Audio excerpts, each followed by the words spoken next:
Hello, I'm your host Jim McClean. Welcome back to another episode of the Banterflix Movie Review Show. Let's see what movies we'll be talking about tonight. Since this is the last episode before Halloween with a witchy themed special, as we've gathered round the cinematic cauldron and picked 3 witch-filled movies for you, including our last pick of the screams by Fight Club NI. And because it's spooky season, I'll be chatting with writer-director Leo McGuigan about the locally made slasher Braxton. So that's what I've lined up for you this week. So just before Halloween, as I say, we are descending into all things witchcraft, but viewers, I assure you it is a hocus pocus free zone because everyone's going to be watching Hocus Pocus over Halloween, what can I say? But joining me around our little cinematic cauldron this week is 2 talented local filmmakers, Margaret McGoldrick. Hi. And Jim McMorrow. How you going? Hello to you both. And I think on that note, we will spare no time on movie news this week. We could be talking about the news. We're going to have a remake of Carrie with Mike Flanagan, but we're not going to talk about that this week. We're going to get straight in and talk about our first witch-themed movie of the week.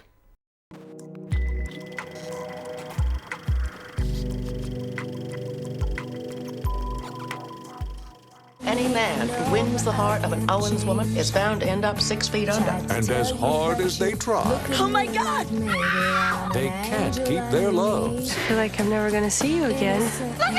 alive. It was an accident. It was fate. It was a curse, wasn't it? Now, a detective Is he cute? In a very penal code sort of way, yeah. is looking for answers. Did you or your sister kill James Angelo? Oh, yeah. So that's a look at Practical Magic from 1998. Nicole Kidman, Sandra Bullock, the Owen sisters. They're struggling to find love. It just so happens that they're witches. There is a family curse. What's not to like about this? So 1998, Margaret, you picked this title when we put it out and give us some options. You came up with this for a suggestion. I know that early this year we were talking about the news. There's going to be a belated sequel to the film that will hit, I think, possibly next year, maybe the year after that. We'll talk about that in just a moment. But why did you pick this film? And I'm guessing then you're a fan of Practical Magic. I am a fan. This is like the perfect autumn movie, but it doesn't belong solely in autumn. I could watch this any time of the year. It's just great cast, great story.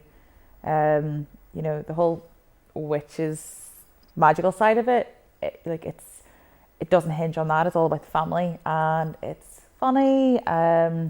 Apparently, if you time the movie as well to play, top tip, to start playing at 11-12 p.m. You will hit midnight in time for midnight margaritas. So, you know, there you go. Because I know you guys are all about that, so yeah. Says more about us than anything on that front when I'm more excited or slightly disappointed that I didn't watch the film. You give us this information now, Margaret, not when I was watching it. Because I'll be honest, this was the first time I'd seen this film. I had thought I had seen it, but then when I was watching, I was like, I don't remember a lot of this film. And I can, like you said, it's kind of like a warm hug of a movie. It's not scary in that front. I can understand why it's got a bit of a cult status, and there's people will clearly be delighted that it's got a sequel so many years later. But at the same time, I do think it's a little bit meh. If I'm honest, if I'm very honest, I think it's a little bit meh. But it still doesn't take away the fact that you have Nicole Kidman, Sandra Bullock, who I'll pretty much watch in anything. And they have been in some good movies, they have been in some bad movies. I'll watch them in pretty much anything. They do a lot of the film's heavy lifting, with or without witchcraft. And there's great chemistry between the two. So yeah, I thought it was fine. There's a lot of things going on in the plot. But yeah, what about you, Jim? I'm kind of in between you. I do like it. I do like it an awful lot. And I love Griffin Dunne as a total creative talent, you know, a big American Werewolf from London fan.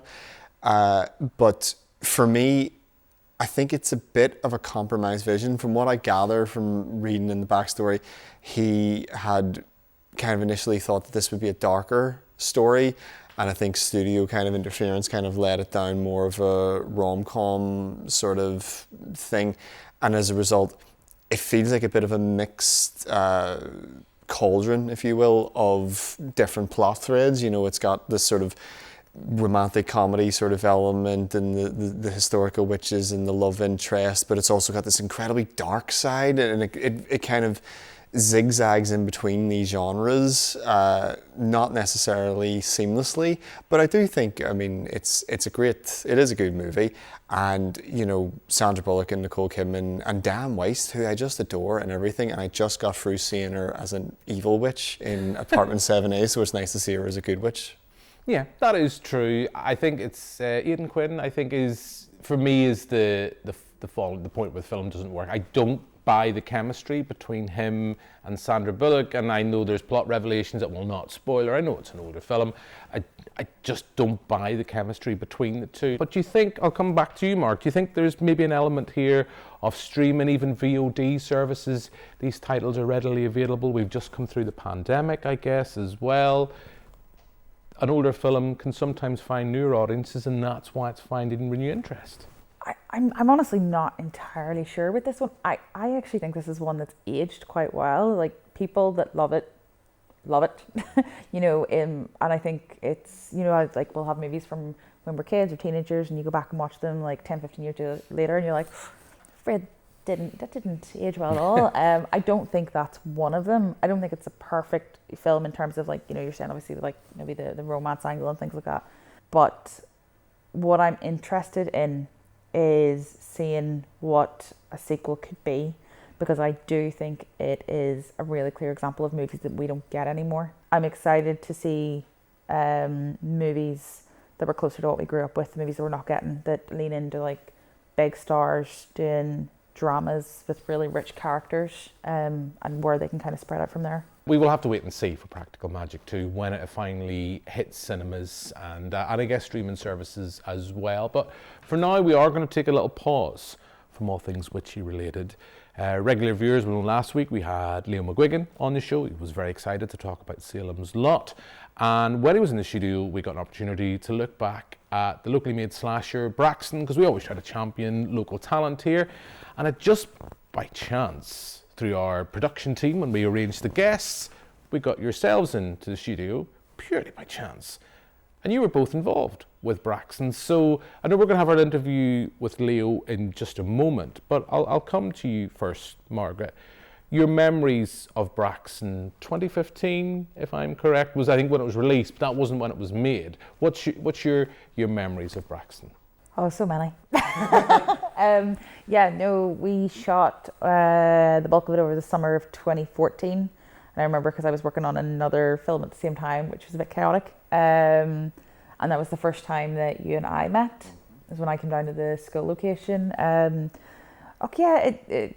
you know what? It was fun. And what was really nice is that there were a lot of people who were kind of coming onto their first sets as crew. And, you know, we still work with them. They're regular crew now in the industry. We work with them quite often on their projects. They've worked on ours, and we've really stayed quite good friends, which is lovely. It's quite nice. You know, you meet all these talented folk, and they stay in your life that way.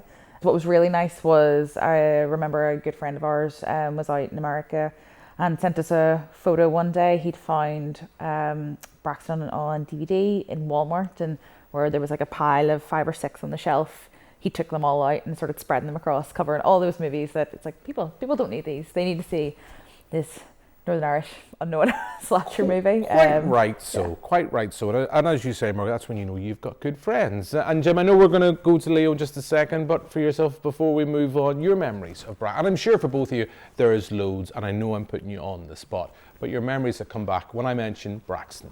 To be honest, nothing but good times, really. I think it was my first ever film job ever, and I went into it with a massive air of enthusiasm, because when I arrived kind of on set, I didn't have an official title. I was just kind of a general helper who knew a lot about horror films. And I was so enthusiastic and just kept jumping in, and I ended up like helping with camera. I ended up composing music for the film. I played the killer a few times and so forth, because I was just ready, willing, able to do anything. I think the film, for what it was, which was a bunch of people basically doing it for the first time with anything that was in the boot of their car, trying to, scotch tape and whatever, we pulled off a pretty good movie from it. As in regular viewers will know, I'm a fan of Braxton. And on that note, let's hear from the film's writer and director himself. Let's hear from Leo McGuigan.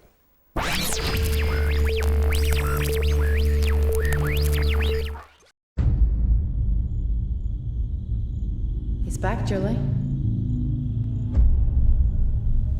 Tommy Miller. He's back for the kids of this time, and he's got them. He's got them all.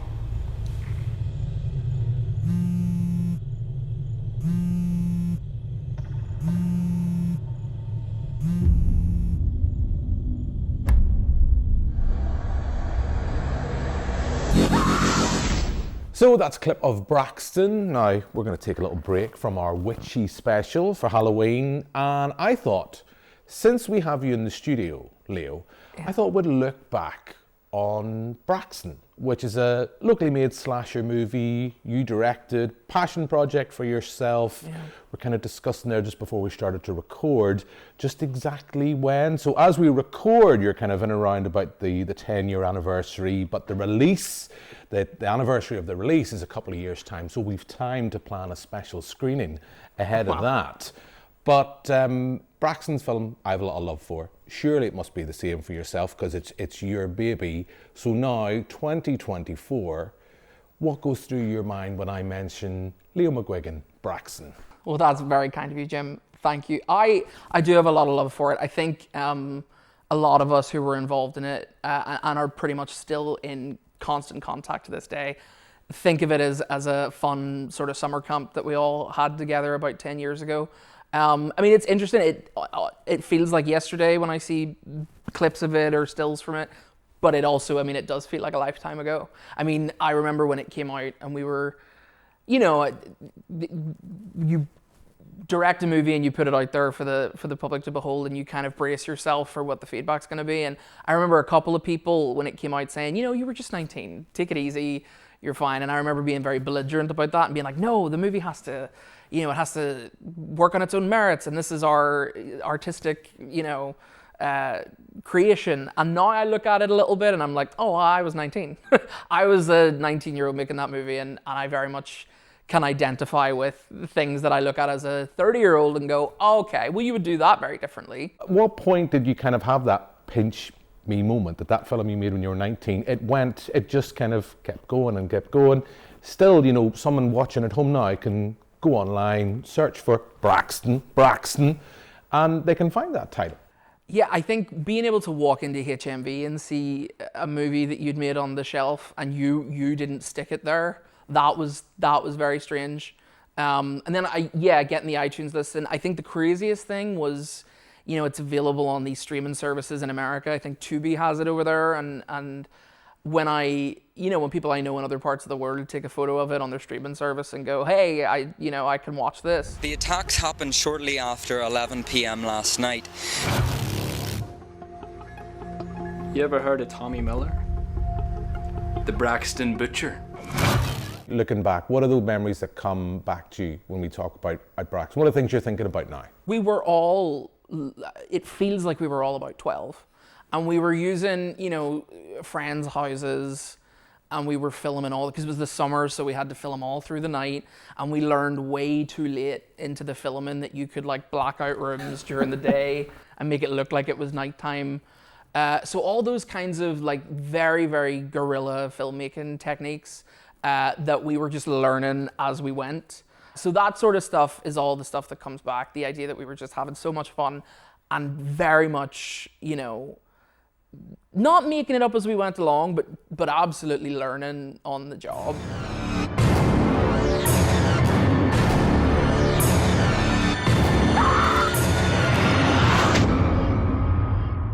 Now, That's the filmmaking side of things. Yeah. Looking back from that, what did you learn? Because you've mentioned you produced it. As I say, it got DVD release, VOD release as well. What did you learn from that now you've taken from that now in subsequent projects and where you're now? Because as you say, you're still working in 2024. It is actually pretty interesting how many times, the University of Braxton degree comes in handy, because when you're producing a movie and you're even trying to sell it, or you're trying to market it, or you're in meetings about, an edit or a cut, I have so many memories. I have just this extremely deep reservoir of memories about, this distributor who might take the movie thinks that it needs to be a little bit shorter, and let's figure out a way to trim the movie without sacrificing anything that's going to be important, and the things you learn about storytelling, and also the things you learn about as a producer dealing with a crew of people, and especially dealing with filmmakers and creatives and writers and directors, because if you've done all three of those things at the same time, I do think you have a new sort of appreciation of what it's like when you're on the other side of it. I wish everyone had a movie that they made, like a 2-hour movie that they made when they were a kid, to look back at and go, okay, so point of reference, do this, try a bit more of this, don't do that. Definitely don't do that. It's a really interesting sort of talisman for all that stuff. Do you ever envision returning to the world of Braxton? Oh, I sit with Margaret McGoldrick, who's the incredible producer on it with me, and Jim McMorrow, and we spitball a new Braxton probably once every 3 months. No, I think there was a brief moment when we thought it would have been fun to give it serious thought, but no, it's a very lovely sort of standalone start to finish memory. But the remake rights will be up for grabs if anyone wants them, I'm sure. No, I don't think we'll. I think Tommy Miller has hung up his parka and won't be killing in the foreseeable future. Yeah, who knows, Leo? That's exactly what you'd want us to believe. But look, it's been an absolute joy being able to revisit this. And with that, we're going to return to our Halloween witchy special with our next release.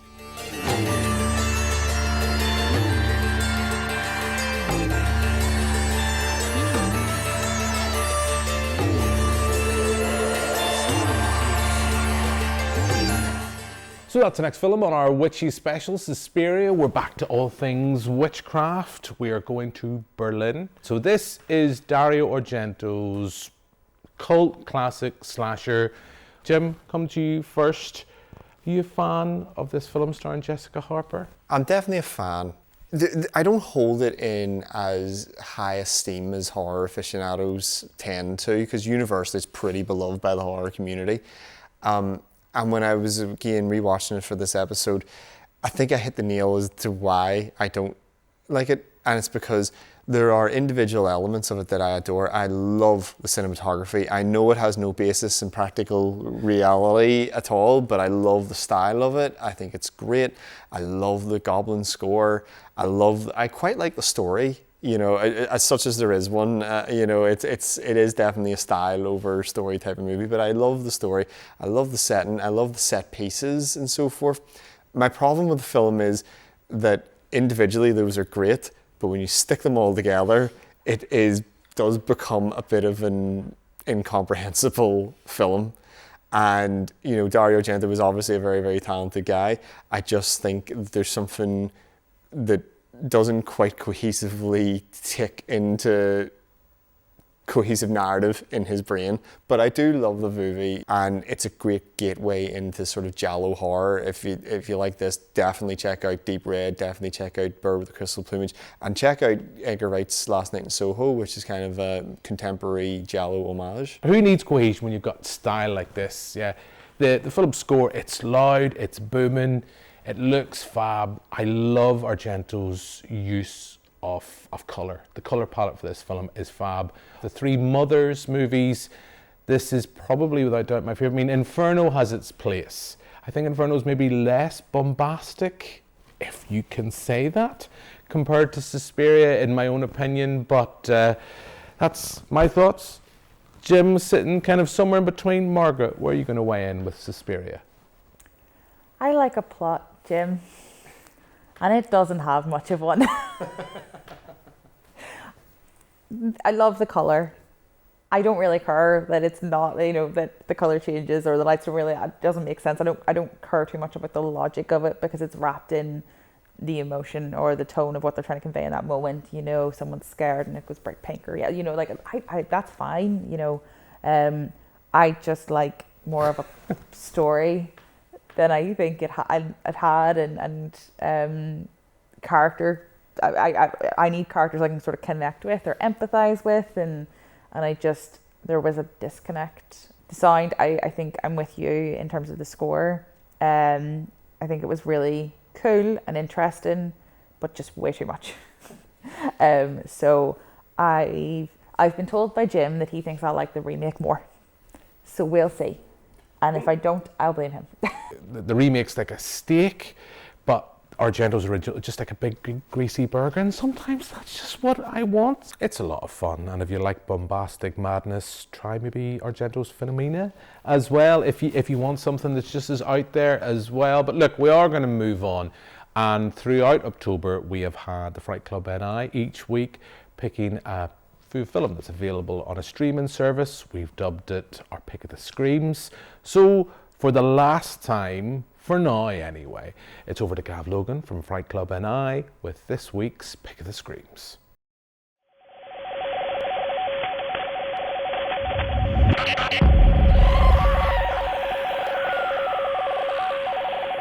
Oh, you can have a cookie after dinner. I want that cookie. I really want that cookie.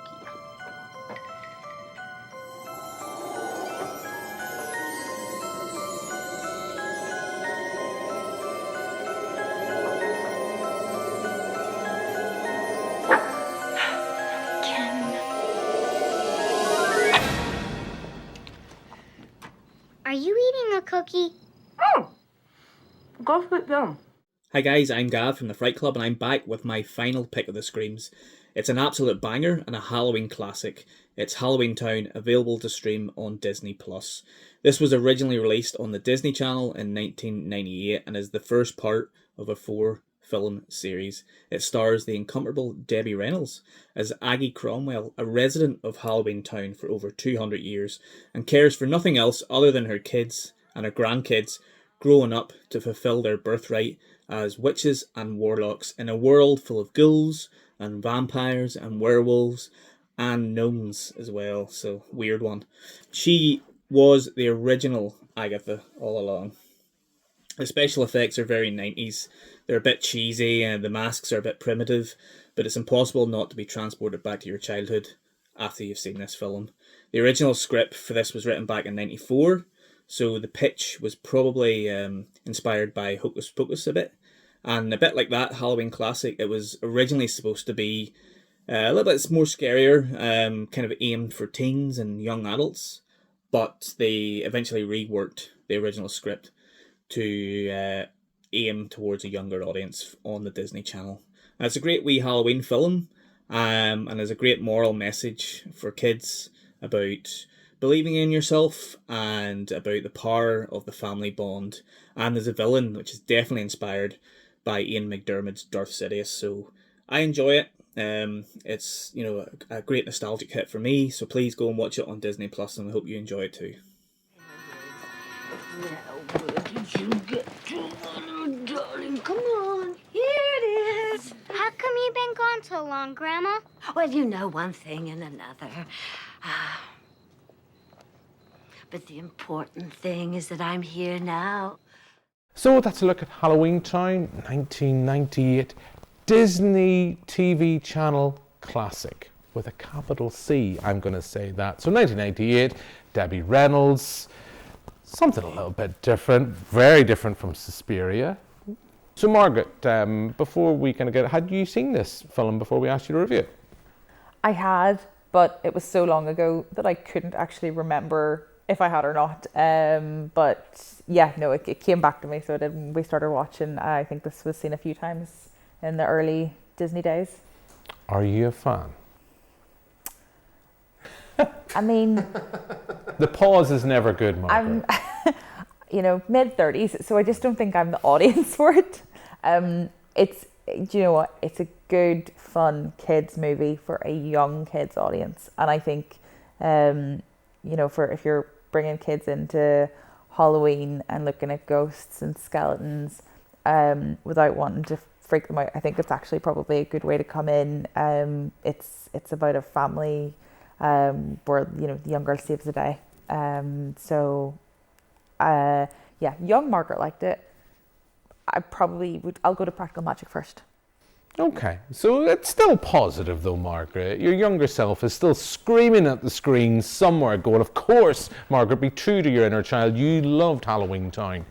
I have a bit of a soft spot for this movie because I watched it probably when it was released in '98. I wasn't the target audience, you know, I was probably too old at that point, but there's something fun, there's something charming about Halloweentown. I can see that look in your face, Jim McMorrow, that you agree with me completely. You clearly would have been a fan of Halloweentown and you thoroughly enjoyed your viewing experience. In a word, no. No. I mean, I think it's pretty obvious that I'm not in this film's demographic either. Not now. Not now.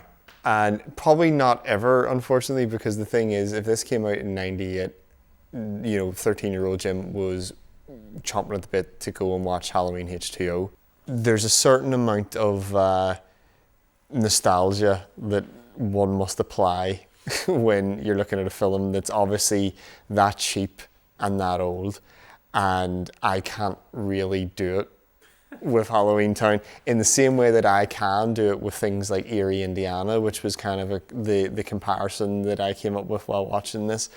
It was at best charming and at worst dull and tedious and kind of just typical. It didn't excite me in the way that Hocus Pocus, as you say, still does excite me, and in the way Erie, Indiana still holds a special place in my heart. I think if you're going to look for gateway horror films, you know, you can go back to the 30s and do the classic Dracula and Frankenstein and Abbott and Costello meet the Wolfman and so forth. That would be your child-friendly horror that I would go to this particular holiday season. I don't disagree. When I was watching it, funny, the thing that came to mind for me was Goosebumps, watching that when I was younger.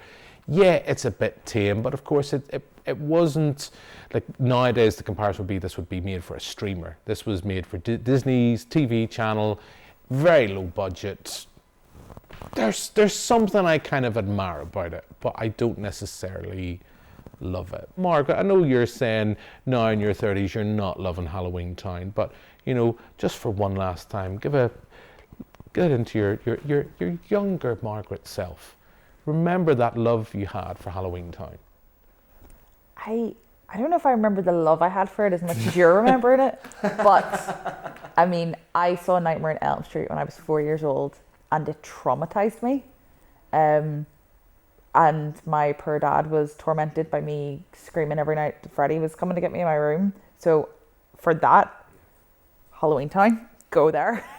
It's, you know, it's in the, I think you go from that to Casper to Hocus Pocus. I don't know if your recommendations are going to speak to like young kids quite the same way today. Do you know what I did notice about it actually?